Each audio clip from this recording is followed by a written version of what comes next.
As these videos coming out, I'm pushing them out to y'all, editing them, getting them right out to you. Same time, 3 soldiers died yesterday, and 5 were injured by shrapnel.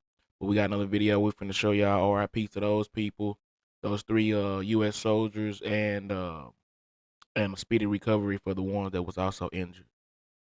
Here in the district, hundreds of people took to the streets to condemn the military action, but not everyone was upset. Some were celebrating tonight. Our Tom Rousey caught up with a group of local Iranian-Americans who are thrilled about what happened today.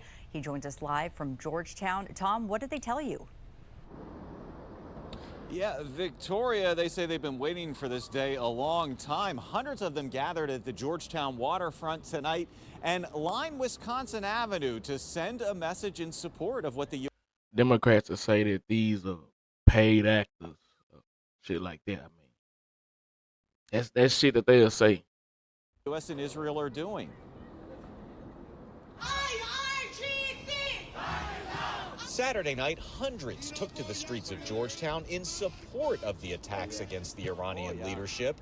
The National Solidarity Group of Iran posted this video of the demonstration on their Instagram. Many in the video are Iranian-Americans who live in the United States because of the 1979 Islamic Revolution. 99% of Iranians that you see in America, they came after 1979 and because of 1979. What happened in 1979? What happened in 1979? What happened in 1979? The people of Iran been captured, they've been tortured, they've been executed, they've been jailed. Thank you, Trump. Thank you, Trump. Thank you, Trump. Before gathering in Georgetown earlier Saturday, some demonstrators gathered outside the White House. Our message to President Trump and to the U.S. government is thank you. Thank you for helping end this nightmare of 47 years. Looks like they are going for constitutional monarchy. The majority of people in Iran are calling for Reza Pahlavi. Reza Pahlavi, who he mentioned, is the exiled crown prince of Iran. This is who they want to go back and be president of Iran, to run Iran. I mean, this is who they want to go back because he lives here. He lives here in the States. They want him to go back and rule over Iran. Until recently lived outside D.C. in Potomac. Now many hope he will return to Iran as leader. Now, that said, of course, it's still not clear if that will ultimately happen or not. Regardless, I spoke with one expert on Iran tonight who said he expects at least days and maybe weeks more of military strikes before the actual fighting is over. Reporting live in Georgetown. So we're gonna have plenty of motherfucking coverage. I'm gonna edit this one and then I'll probably drop something right behind this one, if not added to this one. If I do, you'll see it playing like fears right now. Of a broader escalation after President Trump and the Israelis launched strikes on Iran and took out Iran's top leadership. For more, let's bring in Eugene Kontorovich, the director of the Center for Middle East. I'm gonna break down exactly why this shit happened and what is it for. And International Law and Heritage Foundation Senior Fellow. He's also an assistant professor at George Mason School of Law. There are a lot of people throwing around terms like illegal attack, international law violation. How do you see it, Eugene? That's ridiculous. There has rarely in the history of warfare been such a well-documented basis for America responding to what has been basically 48 years of Iranian attacks. Just a couple of years ago, the Revolutionary Guard tried to kill Mike Pompeo, the former Secretary of State and the National Security Advisor. President Trump said they've tried to assassinate him. They've launched attacks on U.S. bases throughout the region. They put $25 million on Trump's head. Y'all ain't know that either. And have been basically terrorizing all the neighboring countries, not to mention America's major ally, Israel. So this is a case of self-defense. It's a defense. It's a question of defense of allies. So there's ample justification in international law and in long precedent of the president using force to defend Americans. Yeah. And that's what this is.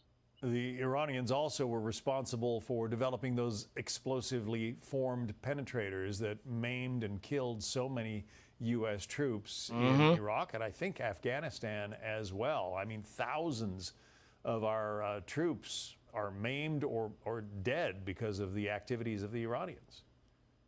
They hosted Al-Qaeda. They support Hezbollah, which is a major source of drug smuggling into America from Latin America. And of course, they were involved in propping up Hamas, which attacked Israel on October 7th. And this is, of course, for Israel coming full circle. See, in Iran, it's you got the president, and then you got people that run shit. These motherfuckers ain't even the president. They just run shit like the shipping lanes and the Hamas or the different gangs and allies that they use to push different agendas and shit. So these are not even like president. These are top leaders and shit that's over the president. Everybody fucking scared of. And it's kind of like in a video game. They get to the last screen, they're going after the main bad guy, the head bad guy, after going through Hamas, Hezbollah, and the Assad regime in Syria.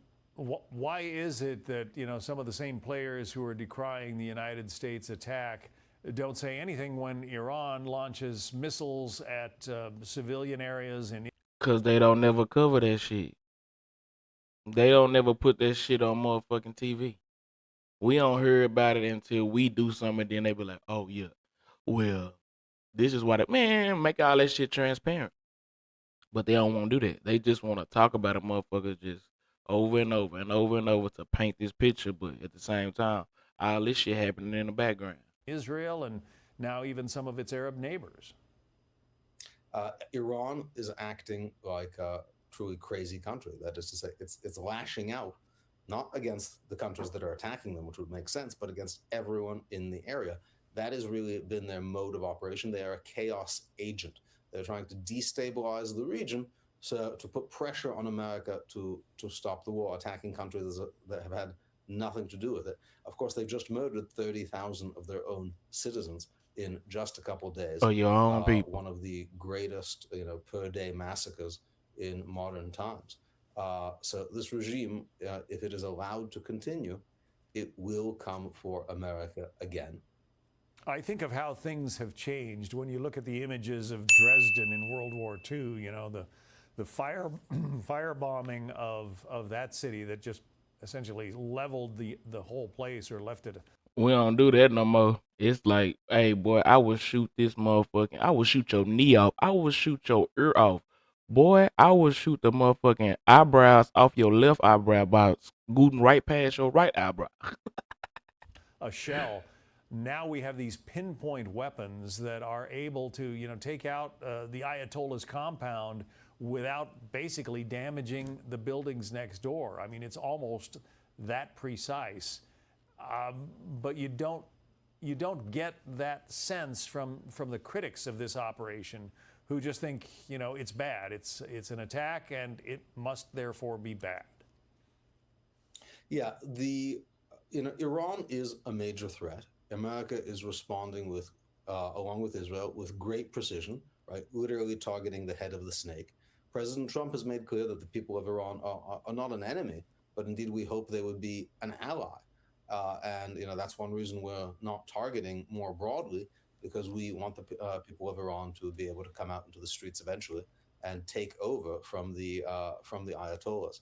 So this is a very precise operation. Iran, on the other hand, is lashing out at civilian targets, random targets, whatever it can hit in Israel and around the Middle East. Stupid. It really, the choice and targeting really shows you the different nature of the two parties here. How confident are you that the Iranian people are going to ultimately prevail and be able to establish a government that serves their own needs? I don't think we can be. That's on them. I think we could. That's on them. If Trump opened up the door for them to go back and take over their country, if they don't do it, then it's just like, God damn. Like, can take necessary measures to try to. It's on y'all. Ultimately, it's up to them. And I think President Yeah. Trump has done something really fantastic here. He has found the middle ground between isolationism, which would prevent America from using its might abroad. And he ain't done yet, because there's still some more top leaders that haven't been hit. So he not even done yet. This shit can go all the way up until next week till he say this shit is over. This shit ain't over. Which would make America like another second-rate power, and a kind of interventionism which tries to export democracy all over. America says, we're not going to try to set up a democracy for you. It's up to you if you can do it, but we'll try to create at least the conditions. So I think the key to this is to make sure that there's some sense that there's staying power to the American and Israeli pressure. If the Iranians think America only has a week of fighting it in it, and then they're going to go home, they're going to hunker down and try to wait it out. It has to be made clear that there is no successful end game for the regime, and they have to leave. Eugene Kontorovich, we appreciate your insights. Thank you. Thank you. Take care. Hey, Sean Hannity here. Hey, man, that was another one. I'm gonna edit this video. I'll holler at y'all. Appreciate it. Hey, make sure y'all like, comment, and subscribe, and turn that goddamn notification bell on so you'll know when I drop a video. I'ma holler. We keep it real, never switch it up. If you came for the fake, better exit quick. This right here, off the cuff, Chris. No filter, no cap, no warning label. Just laughs, you rockin' with